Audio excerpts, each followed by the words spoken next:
Welcome to Dog Training Bytes, the show where canine professionals share their key takeaways, big aha moments, and hardest lessons learned from working with dogs. I'm Mattison, certified dog trainer and behavior consultant, and dogs are my life. Every day I get to coach guardians and other trainers into a deeper understanding of canine behavior. But let's face it, sometimes dog training really bites. And that's okay, because when it does, we learn a lot. This podcast is all about sharing the lessons learned from experience, because the stories of when it got tough or when we made a mistake, that's when we learn the lessons worth learning. And it's time we share those with the world. I'll be talking to dog trainers and other pet professionals about times that working with dogs, well, bit. Not literally. Maybe literally. What's most important here on this show, what did they walk away with? What did they learn? How did it shape their approach today? Yeah, absolutely. And with Emerson, there was something about the dynamic of that interaction that was so troubling to him that, like, he would go and grab the shoes, for example, and then you could almost see the thousands of times this has happened already in his life where he would grab the shoes, he would get attention, but he's getting yelled at. And then maybe he was probably feeling very conflicted. Yeah. Like that I think is a big light bulb moment for people too, to realize that their dog can feel two conflicting things at the same time. I've been there. Exactly. Yeah. So like feeling, I'm glad I'm getting your attention, but now I'm scared because what's going to happen next? Or I'm stressed, or I want to play, but I also just want to know how to be a good boy, but I can't control my body. Confused too. Yeah, really confused. Mhm. And most dogs don't want to be dysregulated. I don't think any dog wants to be dysregulated. They don't know another way. And in Right. fact, they haven't had something else be reinforced. And I don't know if you've had that moment of when the dog, feels the other option besides stress for the first time. And they're like, oh my God, this is way better. Yes, I've totally had those moments. The light bulb moment where you can see the dog, like, it clicks, they get Like, it. it doesn't have to be like this. Yeah. Yeah. Mhm. Poor Emerson. It sounds like he was definition bull in a china shop. Totally. Yeah. And he did have some additional nervous system issues that were really interesting. He'd been neutered, and so he'd been prescribed trazodone for after that surgery, and he ended up having a seizure on that medication. Oh no.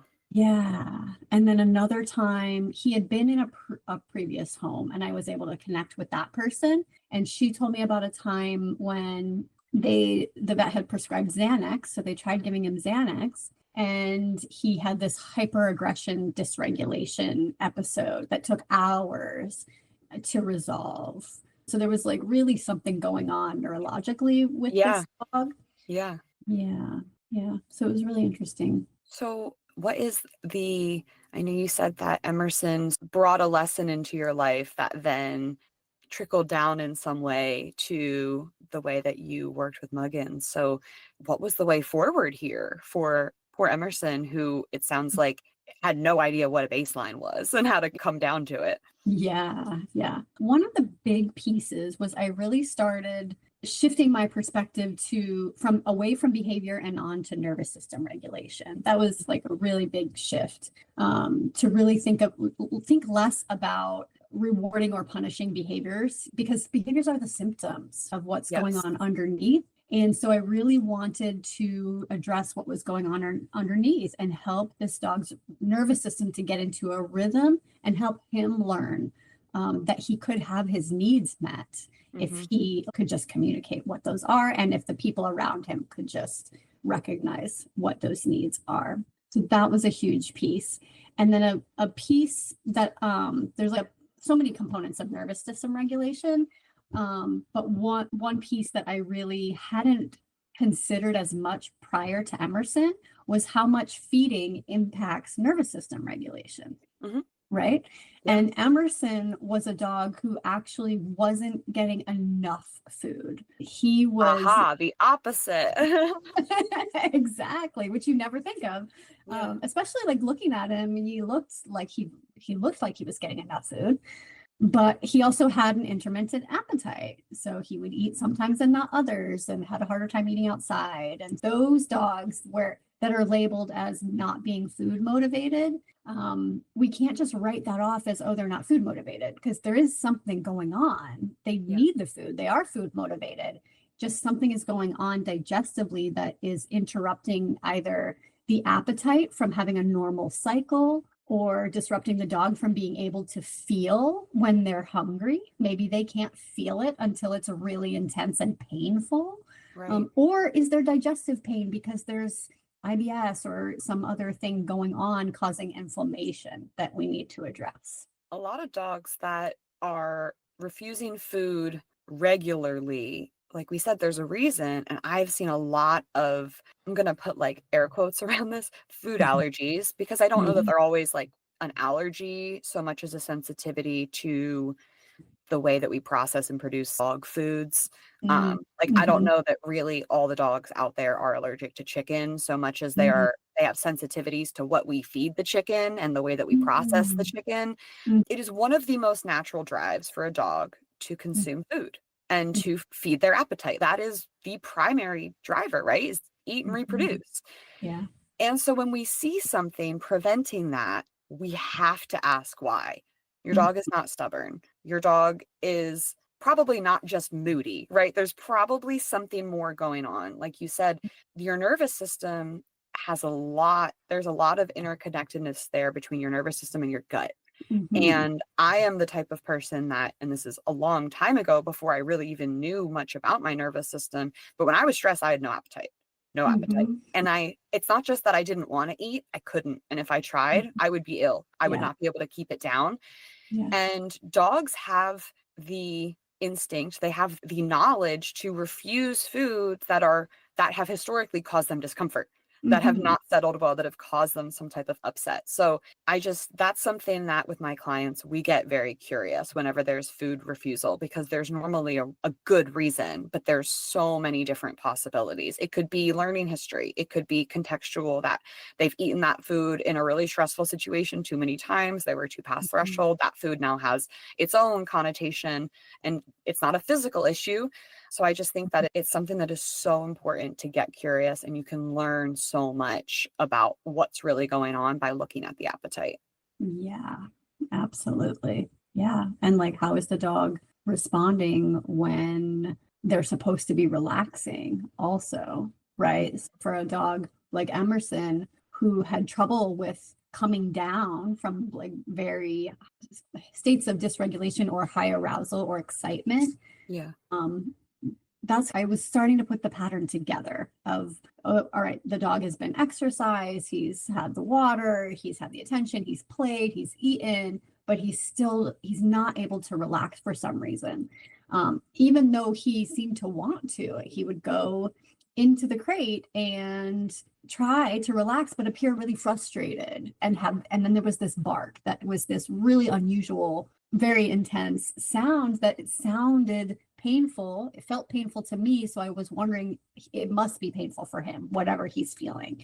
Yeah. And at the time, I was also having a lot of digestive trouble. And I had experienced periods where I would be hungry to the point that it hurt. And I started to think, I'm wondering what does hunger feel like to Emerson? And does it hurt? And is he hungry? And so that was part of it. Obviously, we also had to explore the medical route and rule things out. So taking him to a vet and a veterinary behaviorist was part of the treatment, so that we could make sure we were looking for everything and ruling everything out so that we could really focus on what was needed. Isn't the world funny, where the universe is not just going to put people in your path over and over again to learn to deal with it, but it's also going to put dogs in your path.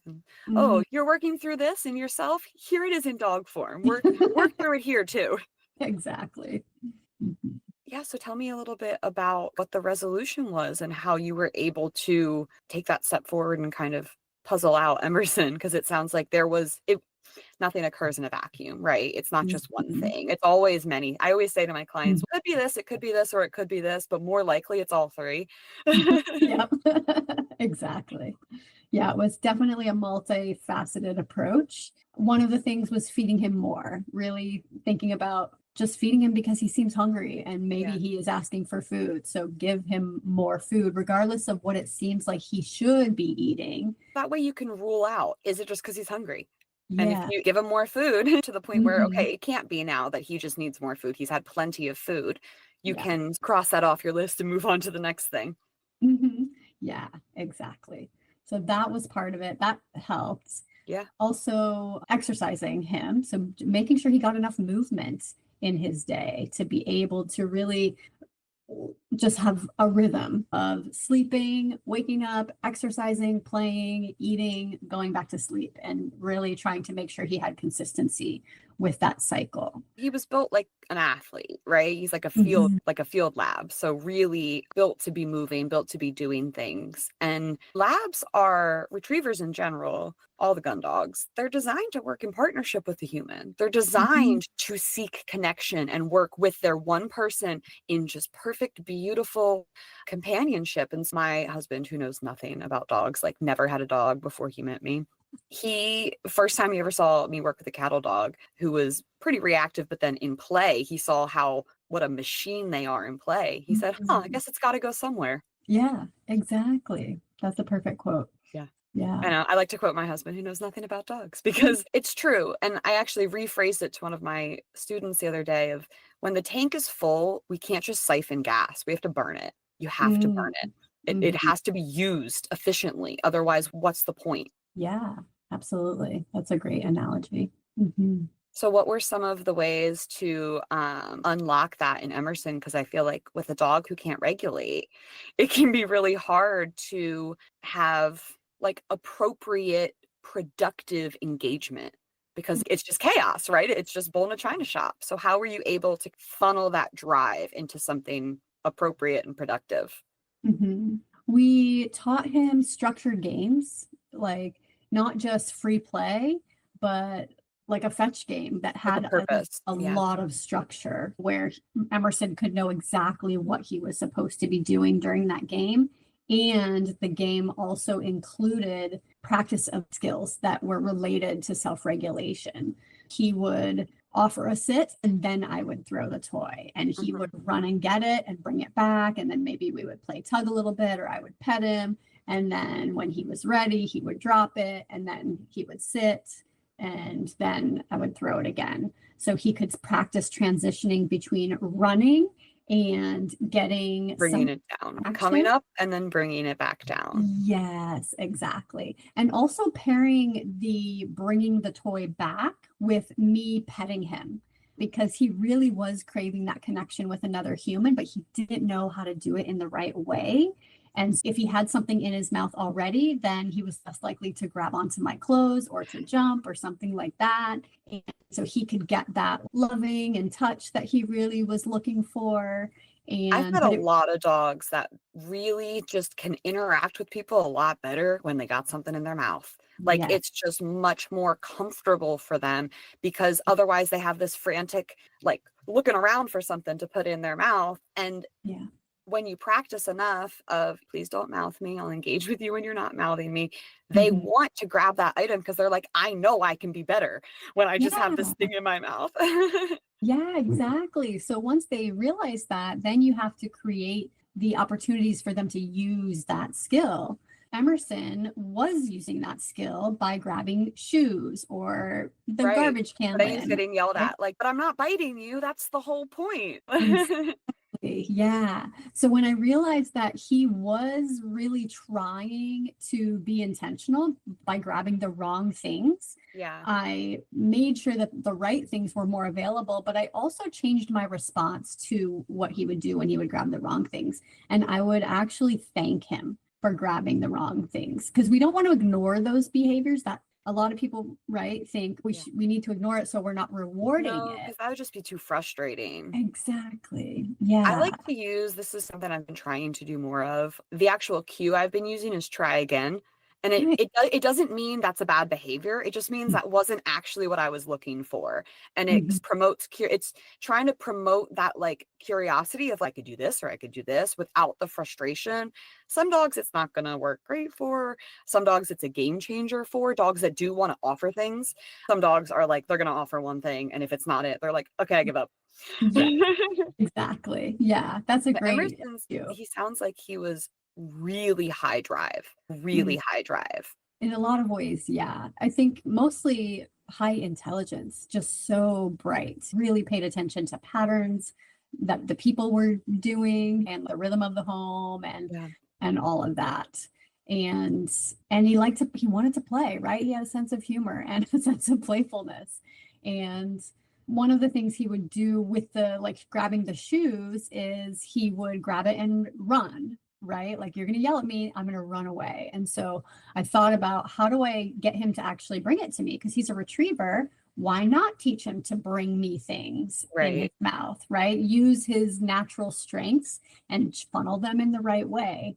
So that Mhm. was part of the saying thank you. Oh, you've got my shoe. Thank you. So then Yeah. he would feel safer coming to me. I could reward him for that. And then I could trade him for Do the something. alternatives. Yeah, Yeah, absolutely. exactly. It sounds like that was just a really big sort of, I don't know, turning point or unlocking moment for him to be able to just tap into the drive and communicate more clearly. Because, like you said, he was trying to communicate, he was just getting confused and frustrated, which Yeah. was leading to the painful part for Mhm. everyone. Yeah, exactly. So, how did that experience translate over into unlocking the puzzle of Muggins years later? Mm. Yeah, Muggins had a lot of similar behaviors. So Muggins didn't behave well. Muggins also had intermittent appetite, which we Mhm. talked about earlier. And Muggins had a biting issue, like Emerson had. And Muggins would also grab the shoes and grab all of the wrong things. And so I didn't have to wonder what to do as much because I was like, oh, I've seen this before. Oh, thank you, Emerson. Yeah. Now I can really Muggins. We implemented the thank you when you're grabbing the shoes right away. Yep. And it was like dramatically different as soon as we started doing that with Muggins. It really nipped that behavior in the bud. And Mhm. he's like never ever chewed anything or destroyed anything by chewing it in our home and learned to bring us things really easily. But also we have these like balance pods. They're like Yeah. these I colored know like exactly what you're half talking about, the circle. little paw Yeah, pods. Yeah, yeah, yeah. exactly. Yeah. I got a whole bunch of those to initially just to use for myself to stretch my feet out on or whatever. But Muggins really liked playing with them and we would do step on them games. But now Muggins uses them as cues, like they'll grab it sometimes and bring it when they want to go out. Or if they're nervous about going out because it's raining, they'll go and grab the pod first to have something in their mouth. It seems like something when they're dysregulated and they're like not sure what to do, they'll go It's and like grab a the pod. default. Yeah, exactly. Sometimes they'll also grab it just to play, to have something in Yeah. the mouth to play. Yeah, I find that it is a very inexpensive, very valuable tool to have around the home, which is just something the dog can just grab when they need to have something in their mouth. I've met a lot of dogs that have, for lack of a better term, this is what more like 90% of the people call it, the baby. Like their dog has their baby. Yes. And it's like the first stuffy, they got their dog, Mhm. there's no stuffing left. It's basically their baby blanket in Yeah. stuffy form. I feel like a lot of dogs have that. And I don't see any issue with like emotional support stuffed animals for our animals, provided that they're not experiencing dysregulation around that object, which I've also seen. I feel like sometimes it is something they can use like to regulate and to ground, and sometimes it becomes an object of like fixation or obsession, and they'll do just a lot of whining and carrying it around, and that can be not quite as healthy. But I think more often than not, it can be a really healthy thing. Yeah, I agree. It's a super healthy thing too, because dogs need to use their mouths like we use our hands. So they need to have objects that are okay for them to put in their mouth and use in that way. Yep. This is slightly off topic, but the paw pods have been really helpful for me and my dog Remy with our cooperative care. It's Mhm. our start button for he has Grinch toes. He's got the fluffy feet. So Uh-huh. when he's ready for me to trim, he drapes his paw all over the pod and it positions it perfectly for me to be able to trim. And so Oh. we use it for other things too, just for balancing and physio and just other targeting exercises because it's fun. But I agree. I think having an object for them that is theirs that you wouldn't necessarily use in like structured play, right? It's more just like a comfort object for them. Okay, Sharon, did you have any other, I don't know, lessons, insights, through lines from Emerson to Muggins that, I don't know, there was a moment that I had where you thanked Emerson. I was like, oh my gosh, I need to build that Mhm. into my practice of when I have a moment where a previous client dog has helped me with a situation to sit and thank that dog for what they've left with me. So that's something that you've imparted on me today. Is there Mm. anything else about Emerson or Muggins that you feel like is just a really valuable lesson for people to know? Mm. I think the final lesson I'll share is that was really clear with Emerson and Muggins is that it really takes a team approach with a dog like this. Maybe any dog, but a dog that is really struggling in multiple ways and also is really large and really young.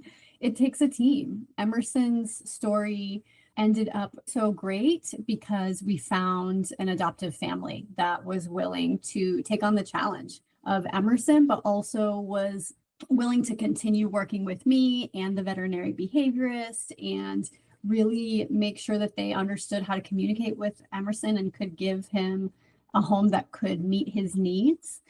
And with Muggins, it's been very similar. I can't live with Muggins by myself. I need my partner to also share the responsibilities. And we've needed the support of veterinarians and nutritionists and trainers in the community and friends and dog walker to come and support us so that we can make sure not only that Muggins's needs are met, but that our needs as guardians are met. And dogs like Emerson and like Muggins, who maybe do need a little bit more and need support, they're also really worth it. I just want to say that, like, it does take a little bit more and you get every bit of it back and then some. Mhm. Yeah. Because Oh, it can be work, right? It can be work. Nobody's saying that it's not work, but most of the things that are really worth it and really going to show up for you in your life are. Yeah, absolutely. And every single lesson that I learned from both of these dogs were lessons that I absolutely needed to learn for myself. Mhm. And these dogs just provided me with an opportunity to learn in a way that came with fun times with a puppy. Tears, laughs, everything in between. It all comes Exactly. with it. hmm Is there anything else that you would like the dog people out there to know about you or what you do? Provide co-regulation coaching, which elation or anxiety or aggression. We do co-regulation to support the dog. And the other way co-regulation coaching can go is to support the human. I love to work with neurodivergent humans who may also be struggling with nervous system regulation or symptomology that looks like meltdowns or panic attacks or hallucinations or intrusive thoughts, things like that, and who want to really learn about their nervous system, their sensory processing patterns, and develop skills for asking for help, knowing what they need, giving themselves sensory diet exercises so that their nervous system is nourished properly, and setting boundaries.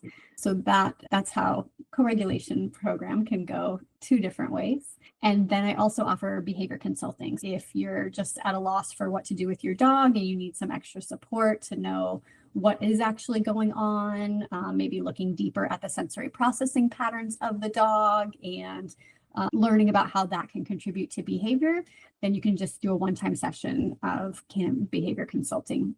And yeah, so I also have some recorded classes. If you want to just learn a little bit or get your feet wet, I have a class called Everything But the Words, which is all about nonverbal cues of the nervous system for humans and dogs. And then I have an intro to co-regulation class.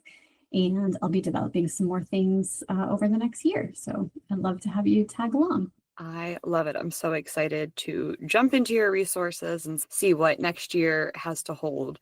So before we call it for today, I was wondering if you might be able to give the dog people out there another one or two sort of times when it might make sense for them to do some type of pause, taking that 3 breath drill that you went through at the beginning of the episode. When else might that be something that would be helpful for either pet parents or pet pros to use in their day life work? Great question. Yeah. One of the times it's so helpful is right before you start an activity with the dog, to just pause for yourself and tune into yourself and ask, what is it that I need right now? To make sure that you are coming to the table with a full cup so that you can really attend to the dog's needs in that moment. And I think because we interact with our dogs in a routine way, we tend to connect with them at similar times every day and do similar activities at those times. So I think that can be a great foundation to add another activity to, especially a check-in with the self pause moment, because then it's easier to make sure that you do it every day because you're attaching it to this other activity that you're already doing every day. Yeah, it's habit stacking. Yeah, exactly. I love that. And I think that particularly if you have a dog that experiences overly reactive behavior out in the world on walks, taking this pause before heading out into the world can be helpful for everyone. And then also knowing that you have it as and when the dysregulation occurs, to be able to get distance and then bring yourself back down, which is as important, right? As I think prepping for those moments is being able to recover from them. Yeah, that's absolutely right. You need to practice it as a routine, and then also when you need it in those stressful moments. It won't be helpful in the stressful moments unless you've practiced it in the non-stressful moments. It sounds exactly like dog training. Exactly. Yeah. Thank you so much for coming on, Sharon. I really appreciate the story of Emerson and how it just left you with the lesson that you needed before you needed it with Muggins. I think that was a beautiful story, and we can be so thankful for the challenging dogs because they are setting us up to be able to handle some dog down the line and be able to bring that solution that we haven't even thought of what that might be yet, getting those experiences. And I'm definitely going to be taking lots of notes from your book in terms of just taking pauses, thinking about showing gratitude to past dogs and past clients that have left me with those lessons. Because this really felt like it was just a thank you letter to Emerson. Oh, I love how you describe that. Yeah, definitely. Thank you, Emerson, for everything. You can connect with Sharon on Instagram at Holistic Dog Expert, and you can find more information and a link to her work in the show notes. Thanks for joining us in the world of Dog Training Bytes, where every challenge brings a lesson worth sinking our teeth into. See you next time. Dog Training Bytes was created, produced, and edited by Mattison Simpson. You can connect with me on Instagram at Dog Training Bytes, that's BYTES, and at Freed by Training.